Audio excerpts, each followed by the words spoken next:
পাকিস্তানের রাজধানী ইসলামাবাদ ত্যাগ করেছেন ইরানের পররাষ্ট্রমন্ত্রী আব্বাস আরাকচি। সংক্ষিপ্ত এই সফরে পাকিস্তানের শীর্ষ কর্মকর্তাদের সঙ্গে উচ্চ পর্যায়ের বৈঠকে অংশ নেন ইরানের প্রতিনিধি দল। এসব বৈঠকে যুদ্ধ অবসানের জন্য তেহরানের প্রস্তাব তুলে ধরা হয়েছে। এরপর সফরের অংশ হিসেবে ওমানে পৌঁছে গণমাধ্যমকে আরাকচি বলেন, পাকিস্তান সফর ছিল খুবই ফলপ্রসূ। তবে তিনি যোগ করেন, কূটনীতির বিষয়ে যুক্তরাষ্ট্র সত্যি কতটা আন্তরিক এখনও স্পষ্ট নয়। এদিকে আরাকচি পাকিস্তান ত্যাগের পরপরই ইরান ইস্যুতে আলোচনার জন্য পাকিস্তানে মার্কিন দূত স্টিভ উইটকফ ও জ্যারেড কুশনারের নির্ধারিত সফর বাতিল করেছেন যুক্তরাষ্ট্রের প্রেসিডেন্ট ডোনাল্ড ট্রাম্প। দীর্ঘ ভ্রমণ, অনেক ব্যয়বহুল এবং ইরানের নেতৃত্বের ভেতরে তীব্র মতবিরোধ ও বিভ্রান্তি থাকার কারণে এ সিদ্ধান্ত নিয়েছেন বলে দাবি করেন ট্রাম্প।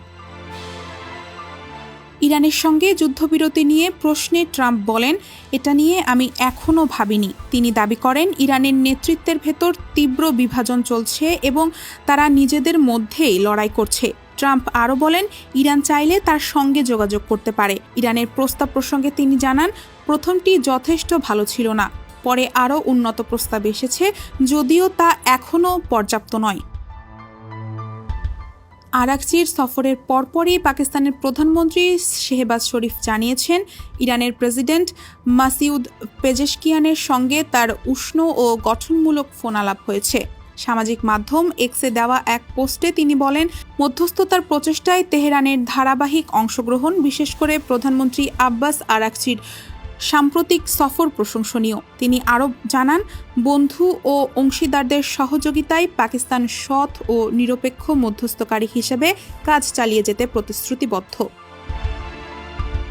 প্রতিনিধি পাঠিয়ে ইরানের সঙ্গে বৈঠকের বিষয়ে আগ্রহ দেখালেও তেহরানের প্রধান দাবিগুলোকে ক্রমাগতই উপেক্ষা করে যাচ্ছে যুক্তরাষ্ট্র ইসরায়েল। ইরানের সঙ্গে যুদ্ধবিরতির অন্যতম শর্ত ছিল লেবাননে ইসরায়েলের হামলা বন্ধ করা, কিন্তু ইসরায়েল দক্ষিণ লেবাননে হামলা অব্যাহত রেখেছে। গতকাল ইয়াহমুর আল শাকিফ শহরে হামলায় অন্তত 4 জন নিহত হয়েছেন। ইসরায়েলের প্রধানমন্ত্রী বেনিয়ামিন নেতানিয়াহু বলেছেন, হিজবুল্লাহর সঙ্গে যুদ্ধবিরতির সময়সীমা 3 সপ্তাহ বাড়ানো হলেও লেবাননে তাদের বাহিনীর পূর্ণ স্বাধীনতা রয়েছে। পাল্টা হামলা চালাচ্ছে হিজবুল্লাহ। প্রেসিডেন্ট ট্রাম্পও ইসরায়েল লেবাননের মধ্যে একটি 10 দিনের যুদ্ধবিরতি ঘোষণা করেছিলেন। ইসরায়েল সেটিও মানছে না। এ নিয়ে ইরানে অসন্তোষ আছে। পাশাপাশি বিশ্বব্যাপী জ্বালানি তেল সরবরাহের গুরুত্বপূর্ণ নৌপথ হরমুজ প্রণালী অবরোধ করে রেখেছে যুক্তরাষ্ট্র। এ নিয়ে ক্ষোভ আছে ইরানের। দেশটির কর্মকর্তা বলেছেন, হরমুজ পুরোপুরি উন্মুক্ত করেই সংলাপে আসতে হবে। অপরদিকে যুক্তরাষ্ট্র বলছে, হরমুজ আগের মতো উন্মুক্ত করে দিতে হবে। এদিকে ইরানের ইসলামী বিপ্লবী গার্ড বাহিনী জানিয়েছে, যুক্তরাষ্ট্রের সঙ্গে যুদ্ধে হরমুজ প্রণালী নিয়ন্ত্রণ করাই তাদের চূড়ান্ত কৌশল। ডেস্ক রিপোর্ট, সমকাল।